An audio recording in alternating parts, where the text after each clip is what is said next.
Ce jour dédié pour l'élévation de l'âme de Chaim Ben Aziza et Hefziba Chassiba Bat Esther. Ronan Bivracha. Ok, messieurs, je ne vais rien dire de nouveau au niveau thoraïque, mais je vais rappeler des choses et je veux bien mettre l'accent à quel point les choses deviennent actuelles. J'ai dit c'est là, j'ai dit tous ces cours, tout ce que je veux dire, je l'ai déjà dit dans les cours, dit, redit, re-redit. Mais on doit comprendre que les choses avancent, et se préparer et pas rester nonchalant, tout va bien dans le meilleur des mondes, pépère, il faut se préparer. On doit qu'on ne dise pas après, on nous a rien dit. Alors on vous dit. Le calendrier des derniers jours, lundi 13 mai, 4 bateaux civils sabotés en port d'Arabie Saoudite, 2 bateaux saoudiens, 1 bateau émirati et 1 bateau norvégien. Il semblerait que c'est les Iraniens qui ont fait ce sabotage. Mardi 14 mai, un oléoduc bombardé par des drones. Ce sont les Houthis, mais les Houthis sont soutenus et programmés par les Iraniens. Mercredi 15 mai, l'Amérique demande aux ressortissants américains de quitter l'Irak. Danger.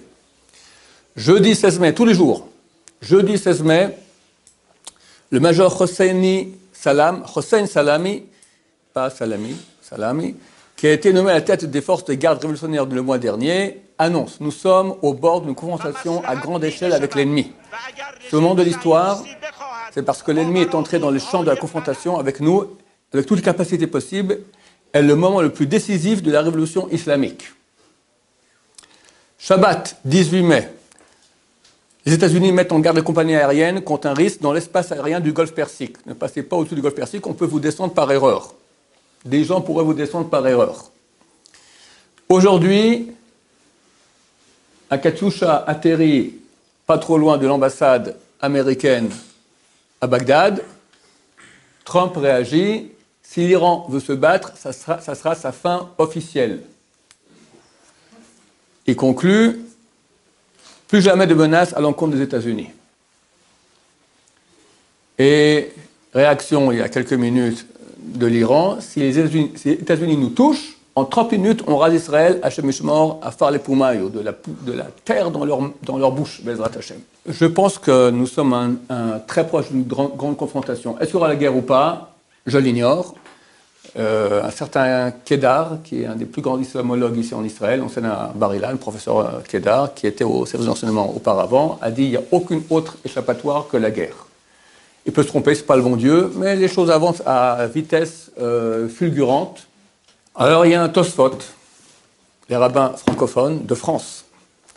Au début du traité Avodah Zarah, la première page raconte dans Avodah Zarah qu'à la fin des temps, Dieu prend un Sefer Torah, le met dans ses bras, il dit tous ceux qui se sont occupés de Torah durant l'histoire, qui viennent et recevoir leur mérite. Tous les peuples s'agglutinent à la porte du bon Dieu, et on fait rentrer le premier, Rome. Rome, c'est Rome et toute la civilisation, on va dire, occidentale. Par extension, on peut dire que c'est l'Amérique aujourd'hui, qui ressemble à Rome encore au niveau de ils ont des sénateurs comme à Rome, d'accord, ils ont l'aigle romaine, etc. C'est le fer de lance de l'Occident. Rome rentre et dit, on a aidé la Torah. Oui, comment? Ben, on a fait des marchés, on a fait des ponts, enfin toute l'infrastructure logistique, économique, etc. Dieu leur répond, espèce de crétin, tout ce que vous avez fait, c'est fait pour vous, pas pour la Torah. Raus, dehors. Allez, au suivant, la Perse rentre. Même discours exactement. Même réponse de Dieu, dehors. Rentre tous les peuples. Ça, c'est une braïta, c'est un texte qui a été écrit il y a 1800 ans. La Gemara, 200 ans plus tard, pose la question. Pourquoi dans cette braïta, c'est écrit d'abord sont rentrés les Romains, ensuite les Perses, ensuite tous les peuples? Répond la Gemara, parce que les 2 premiers peuples, Rome et la Perse, vont durer jusqu'à l'époque messianique. Jusqu'à l'époque messianique, jusqu'à ce que le Messie se dévoile, il y aura Rome, donc l'Amérique on va dire, et la Perse. La Perse c'est l'Iran. Tosfot, les rabbins du Moyen-Âge posent la question, comment tu dis une chose pareille? C'est écrit dans le traité Yoma. C'est intéressant parce qu'il ne cite pas tout. Dans le traité Yoma, page 10, c'est écrit comme ça, qu'il y aura une guerre entre Rome et la Perse. Qui va gagner? Premier avis dit c'est la Perse. Pourquoi? C'est normal. Le roi de Perse, Cyrus, Koresh, il a initié la construction du 2e temple. Il a même payé pour cela. Et les Romains ont détruit le temple. Donc c'est normal que les constructeurs vainquent les destructeurs. Après, il y a un autre avis qui dit non, c'est les Romains qui vont gagner. L'Agmara dit comment les Romains, quand les destructeurs vont vaincre les constructeurs, c'est pas logique. L'Agmara donne deux réponses. Un, Xarat Meler, c'est un décret du roi, incompréhensible. Deux, les Perses, bien qu'ils aient construit le temple de Jérusalem, ils ont néanmoins détruit beaucoup de petits temples, des synagogues dans leur pays. Tosfot ne prend en considération que le deuxième avis. Et pose la question, comment tu me dis ici dans Avodah Zarah que la Rome et la Perse vont durer jusqu'à l'époque messianique? C'est faux, c'est marqué dans Traité Yoma, page 10. Atida Parash, aussi le texte exactement en hébreu. Atida Parash Shetipol Beyadromi. Dans le futur, la Perse tombera dans les mains de Rome, de l'Amérique. Réponse du Tosfot, ce sera juste avant que Mashiach vienne. Quand la Gemara dit ils vont durer jusqu'à Mashiach, c'est juste avant. Comment c'est juste avant? Je ne sais pas. En tout cas, on doit arriver à un moment de l'histoire, et je crois que ça n'est jamais arrivé de l'histoire, qu'il y ait une confrontation entre Rome et la Perse, que je sache de mes souvenirs d'histoire au collège, la Rome, la Perse, aucun rapport. On y est. On y est. Il faut comprendre, je dis ça souvent, mais je répète, on y est. Regardez à quelle allure on peut aller dormir ce soir, on ne sait pas ce qu'il y aura demain matin. Les guerres religieuses, c'est super rapide. On y est. Et juste après, Samour, juxtaposé vient Mashiach. C'est quoi juxtaposé? Ça peut être un jour, une semaine, peut-être un mois, 2 mois, pas beaucoup plus. Je crois qu'on peut aller acheter les habits de fête et surtout préparer nos habits spirituels. Être un minimum présentable devant Mashiach. Dieu aura un dévoilement extraordinaire de Dieu. Bien sûr, il faut beaucoup de prières, beaucoup de tchouva, parce que la plateforme iranienne proche d'Israël, c'est Hezbollah. Hezbollah en français, d'accord, 150 000 missiles, ce sont des très bons soldats. Ils ont des missiles super perfectionnés. Évidemment, on a de quoi répondre. La vraie réponse, c'est Hachem. Parce qu'on ne pourra jamais, même avec aujourd'hui Gaza, avec une attaque de ces missiles nuls, d'accord, c'est des missiles de très mauvaise qualité, il y a quand même eu 4 morts dans le sud, en une journée, c'est terrible. Là, on parle de Hezbollah, 150 000 missiles, des très bons missiles, donc il faut vraiment une aide d'Hachem énorme. Je pense, j'espère, c'est écrit, qu'à la fin des temps, parce que les ennemis d'Israël verront qu'ils n'ont pas le choix, que leur sentence est destinée à la mort, quoi, c'est fini. Ils vont se dire, ok, on crève mais pas tout seul, Israël aussi partira aussi avec nous. Hachem Ishmor, ça correspond tout à fait à l'Iran. L'Iran, j'ai fait un cours là-dessus, il semblerait que c'est l'Amalek moderne. D'abord, BHL, il y a 1 an et quelques mois, a dévoilé qu'il y a encore, jusqu'en 1935, l'Iran, BHL, c'est Bernard-Henri Lévy, un grand penseur juif, français, pas trop religieux, si on peut dire. En tout cas, il a dit que les Perses sont allés voir une délégation perse, allés voir Adolf Hitler en 1935, et ils ont vérifié, ils ont vu qu'ils provenaient de la même source, aryenne. Et on sait que Hitler, c'est Amalek. Donc, la valeur numérique d'Adolf Hitler, c'est Esav. Esav, le grand-père de Amalek. D'accord? C'est la même source exactement. Il leur a demandé, changez s'il vous plaît votre nom du pays, à la place de Perse, Iran. Iran, c'est un nom aryen, ça se ressemble. La Gemara, dans le traité Brachot, page 8, dit, les Perses sont réservés et invités en enfer. Réservés et invités en enfer. Qu'est-ce qu'ils ont fait? La Gemara ne dit pas là-bas, on ne voit pas le rapport, on comprend très bien. Pourquoi? Amalek, ils ont une haine terrible d'Israël. On n'a aucun rapport avec la Perse, avec l'Iran. On est à 2000 km. On ne prend ni leur pétrole, ni leur terre, ni rien du tout. On ne les embête pas. Ils ont dit la mission numéro 1 de la révolution islamique, l'anéantissement d'Israël. Ils vont maintenant faire le bombe atomique. Ils font comme ça au monde entier, Atom, d'accord? Comme ça, ils le font. Comme ça, on fera la bombe atomique. Mais pourquoi tu veux tellement une bombe atomique? Israël. Ça, c'est Amalek. Amalek, il est prêt à mourir, mais au moins qu'Israël disparaisse. Comme Hitler durant la guerre. On sait aujourd'hui qu'il y a eu des débats terribles entre Hitler et ses généraux. Les généraux disent qu'il faut amener immédiatement avec des trains des renforts sur le front russe. Hitler dit, priorité, les trains, les juifs dans les camps. Et ils amènent les juifs dans les camps, et là, 6 millions de juifs partent. Il n'y aura plus d'Allemagne, terminé. Mais au moins, il a réussi, il crève, il est terminé, il se suicide, mais au moins, j'ai réussi à donner un bon coup dans les juifs. C'est ça exactement l'Iran. Donc, ils sont en train de perdre. Trump leur a dit il y a quelque temps, venez avec moi, faisons la paix, arrêtez votre programme, je vous aiderai. L'Amérique va aider un pays, mais ça va, tu as des millions de milliards. Ils sont en train maintenant, ils sont en situation économique lamentable, terrible. Ils vont maintenant perdre aussi, s'il y a une guerre maintenant, ça va être terrible aussi au niveau militaire, physique, d'accord? Mais ils continuent droit dans le mur, ça c'est Amalek. Amalek vient de très loin pour attaquer Israël dans le désert, et ils essuient une défaite terrible. Tout cela correspond exactement au principe de fonctionnement de Amalek. Alors on y est? Maintenant, c'est intéressant de voir que ce n'est pas la seule source. Il y a beaucoup de sources. Le rêve de Nabucodonosor. Nabucodonosor fait un rêve.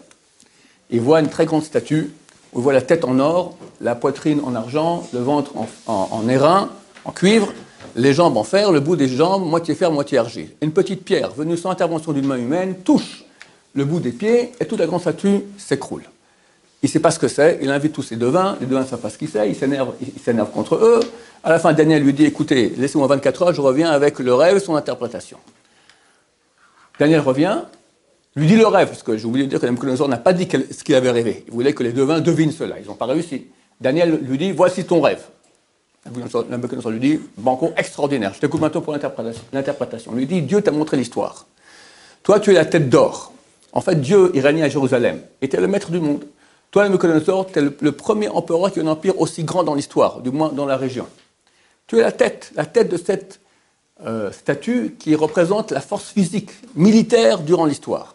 La tête d'or, c'est l'empire babylonien. Ensuite, il y aura les Perses, c'est la poitrine d'argent. Ensuite, il y aura les Grecs, le ventre d'airain. Ensuite, les Occidentaux, Rome, le fer, les jambes de fer. Et à la fin, il y aura deux pôles. Le pôle oriental, c'est la poterie, c'est l'argile, c'est Ismaël, le monde arabe. Et l'autre jambe, le fer, ça sera le pôle occidental, qui sont toujours en bagarre. Vient une petite pierre sur le peuple d'Israël à la fin des temps, sans intervention d'une main humaine, la force de Dieu, qui touche le bout des pieds, c'est la fin de l'histoire, toute la force physique est détruite, et il y aura la force spirituelle, cette petite pierre grandit, devient une montagne énorme qui remplit le monde entier. Tout le monde entier connaîtra Hachem, Bezrat Hachem, très bientôt. Dans le verset numéro 45 de chapitre 2 de Daniel, c'est décrit comme ça. La petite pierre a touché le bout des pieds et ont été détruits. L'airain, le fer, l'argile, l'argent et l'or. Le Malbim, un des plus grands commentateurs de la Bible, pose la question. C'est pas logique. Tu aurais dû commencer depuis tout en haut. Or, argent, airain, fer, argile, ou du bas en haut. Argile, fer, airain, argent, or. Tu commences par le ventre. Airain. Tu descends fer, tu descends argile, après argent et or tout en haut. Pas logique. Nous dit le Malbim, il y a 200 ans environ, pour nous dire comment ça aura lieu. Il y aura d'abord un pôle, un groupe qui sera les deux premiers. Le ventre et les jambes. Donc le ventre, c'est l'airain, c'est la graisse. Et les jambes, c'est le fer, c'est la Grèce et Rome, la culture gréco-latine. L'Occident, qui vont attaquer les pieds. Les pieds d'argile, c'est quoi? L'argile, c'est le monde arabe, ismaélique. D'accord? Mais Ismaël, c'est beaucoup de gens. Ça va depuis le Maroc jusqu'aux Philippines. C'est tous des pratiquants de l'islam. Il dit non, deux peuples. La tête d'or et la poitrine d'argent. L'or, c'est l'Irak, Babylone, c'est l'Irak. Et la poitrine, c'est la Perse, l'Iran actuel. Il dit là-bas qu'il y aura donc une union des forces occidentales pour attaquer les Arabes, mais qui? D'abord l'Irak, enfin il ne dit pas d'abord, il dit l'Irak et l'Iran. L'Irak, c'est l'histoire. Les deux Bush, père et fils, attaquent l'Irak. À l'époque, Bush, en 2009, c'est où l'Express ou le Point raconte que durant la Deuxième Guerre du Golfe, 2002, Bush appelle, qui c'était à l'époque Chirac, Chirac lui dit, viens, joigne-toi à moi, je fais Gog ou Magog, je suis en train de faire Gog ou Magog en Orient, au Moyen-Orient. C'est quoi Gog ou Magog? Et des Magog, ce type-là, d'accord, il est allé voir les curés, le Rav Citruc, ils l'ont expliqué. Il a pris pour un fou. Il n'était pas si fou que ça. C'est exactement ce qui s'est passé. D'accord, les guerres de Gog Magog, ça commence déjà comme ça. Donc on a déjà vu dans cette partie du rêve que l'Occident, les 21 forces alliées occidentales attaquent l'Irak. Qu'est-ce qui reste maintenant? L'Iran. Et on y est. On est au bord d'une guerre. Si l'Amérique attaque l'Iran, nous sommes en train de vivre ces prophéties. C'est extraordinaire. Tu as le Tosfot ici dans la Vodazara, tu as le rêve de Daniel, tu as dans Traité Sanhédrin, page 98, ça décrète A et B. Je vous fais en cours parce que je ne vais pas faire trop long. Là-bas, Rabbi Ben Kisma, il dit, et Rachel explique là-bas, tout au haut de la page, que l'Iran va conquérir l'Irak. Et l'Irak, ça remplit les armées iraniennes pour venir attaquer Israël. Quand j'ai lu cette Gemara il y a 40 ans, d'accord, c'est impossible. Il y avait Saddam Hussein en Irak, Hafez el-Assad, après son fils Bachar el-Assad en Syrie, super puissant. Entre l'Iran et Israël, c'est impossible. Qu'est-ce qui fait que je vous retrouve? Mon cher ami, c'est écrit dans la Gemara, ils doivent rentrer jusqu'au bord d'Israël. Alors, déblayer, ils commencent l'Irak, déblayer avec les deux frères, enfin le père et fils Bush. Après une guerre civile terrible en Syrie, plus rien, no man's land. Vide. Qui rentre? L'Iran. Netanyahou crie, on ne laissera pas l'Iran arriver au bord d'Israël. Ils y sont. Ils y sont. La Gemara se réalise devant nos yeux. Dernière chose extraordinaire. S'il y a une confrontation, une guerre physique entre l'Amérique et l'Iran, ça sera où? Ça sera entre l'Irak et l'Iran. D'accord? L'Irak et l'Iran sont frontaliers. Puis à un moment, quand ça descend, un moment, il y a un autre pays qui se met ici au milieu, juste au bord de la mer du Golfe Persique, il y a le Koweït. Koweït, c'est du côté américain. Juste en face du Koweït, tu as un fleuve qui passe là-bas, c'est l'Euphrate. Le Tigre et l'Euphrate deviennent qu'un seul fleuve, c'est l'embouchure, d'accord, il arrive dans le Golfe Persique. Là-bas, il y a une bande d'Irak qui fait 50 km, pas plus. Et la deuxième plus grande ville d'Irak s'appelle Bassora. Basra. On chante Shabbat. Deor Pura Betor Batsra, n'est-ce pas? C'est quoi Batsra? Cette ville-là. D'où ça vient cette histoire Deor Pura? Écrase Pura, les vendanges dans Batsra. C'est une prophétie du prophète Yeshayahu, Isaïe, qui nous dit, qui parle de la fin. La Géoula. Les premiers versets. Quel est celui qui vient d'Édom, qui arrive de Batsra, les vêtements teints de rouge? C'est moi qui parle le langage de la justice et suis puissant pour sauver. C'est Dieu. Pourquoi cette couleur rouge à ton vêtement? On pose la question. Pourquoi tes habits sont-ils comme ceux du vendangeur qui foule le pressoir? C'est ça qu'on chante. Il vient de Batsra, les habits rouges du pressoir. Et Dieu répond, c'est que j'ai foulé une cuvée à moi tout seul. J'ai fait une cuvée de vin, et j'ai écrasé comme ça. Et dans les nations, personne n'était avec moi. Et je les ai pressurisés dans ma colère, écrasés sur mes vêtements, et mes habits en sont tous souillés. Hachem vient, il y aura un combat là-bas terrible, plein de sang. Ça éclabousse sur les habits d'Hachem en quelque sorte. Et il vient là-bas, comment c'est écrit? Il vient d'Édom qui arrive de Batsra, les vêtements teints de rouge. Il vient de Batsra. Édom, qui ça peut être? Ça peut être l'Amérique, ça peut être aussi la Perse. Vu que je dis que la Perse, c'est Amalek c'est Édom aussi. On ne sait pas très bien qui c'est ce Édom ici. Mais en tout cas, d'après les textes et d'après la logique des choses, s'il y a une confrontation, ça sera là-bas que ça se passera. Dans toute la région. Mais la grande ville, elle est là-bas. Donc, messieurs, tout ce que je dis maintenant sont des choses qui sont archi connues. Je vais simplement rappeler, réfléchir, la mémoire, regarder les textes, regarder la réalité. Il n'y a pas photo. Il faut se réveiller. Bezrat Hashem. Acheter les habits, comme j'ai dit, et faire tchouva, se renforcer. L'amour entre les gens, le chesed. L'amour entre les gens, le chesed, pas de marloquette, pas de dispute, dans les familles disputent, dans les amis disputent, fini, terminé, ma chère, viens, tu vas t'en dispute avec ton voisin, avec ton cousin, avec ta belle-mère. Dai, suffit, gamin, nous.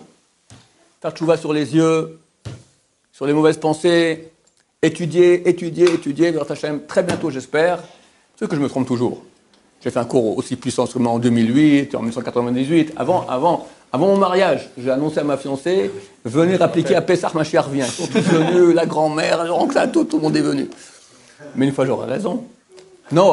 Noé, 120 ans, il a construit la Teva, l'arche. On lui dit, qu'est-ce que tu fais? Dieu amène un déluge. C'est la blague du siècle. Tout le monde se moquait, le vieux Pépé, il est en train de faire son machin, il y croit son déluge. Un jour, il a eu raison. Alors moi, c'est pas encore 120 ans, on ne va pas attendre 120 ans pour cela. En tout cas, je ne sais pas quand ça sera, les choses avancent bigrement rapidement, ça peut être d'un moment à l'autre, j'espère que c'est extrêmement bientôt. Je vais encore dire une petite date, on peut se tromper évidemment, mais c'est sympa quand même. Il y a un rapport entre l'histoire de Yaakov Avinu et notre histoire. C'est marqué, c'est Avos et Manabanim, les actions des ancêtres sont un signe pour leur descendance. Yaakov Avinu, il a tué 14 ans dans la Yeshiva de Shem Ve'ever, et après il est parti en galoute 20 ans chez Lavan, après il revient. Je pense qu'il y a un rapport entre cela et l'histoire du peuple juif. 14 ans correspondrait à 1400 ans de la présence des Juifs en terre d'Israël avec les deux temples, Shem Ve'ever, premier et deuxième temple. Plus ensuite, 20 ans d'exil, on est sorti, 2000 ans, ça fait bientôt 2000 ans qu'on est en exil. Combien de temps exactement? Cette année, à Tisha B'Av, ça sera 1950 ans. Tant qu'on est à 1949, ce n'est pas encore 20 siècles. Il y a un principe qui dit Roubo Kekulo, la majorité c'est comme tout. Donc il faut 1950, encore une minute, on a déjà la majorité, et Bezrat Hashem, ma chère peut venir, Bezrat Hashem, Quand? Je ne sais pas. J'espère avant Tisha B'Av ou à Tisha B'Av, le 15 Av, c'est marqué, c'est une très très grande fête, on ne comprend pas tellement pourquoi, toutes sortes de raisons qui sont dites, mais bon, c'est marqué, il n'y a pas eu de fête aussi grande au d'Israël que le 15 Av et Yom Kippour. Sinon, peut-être plus tard, peut-être ça va aller lentement, c'est marqué, le Gan du Vilna et dit au Antiquité Zohar qu'à Rosh Hashanah, il y aura la fin des ennemis d'Hachem. Donc, quand ça sera, je ne sais pas, il y a plusieurs options, préparons-nous. Hachem, un bon été, plein de joie, plein de bonheur. J'espère pas trop avec des sirènes, pas trop des missiles. Qu'Hachem fasse en sorte que nos ennemis disparaissent avant qu'ils puissent dire quoi. Baruch Adonai, Amen, Amen.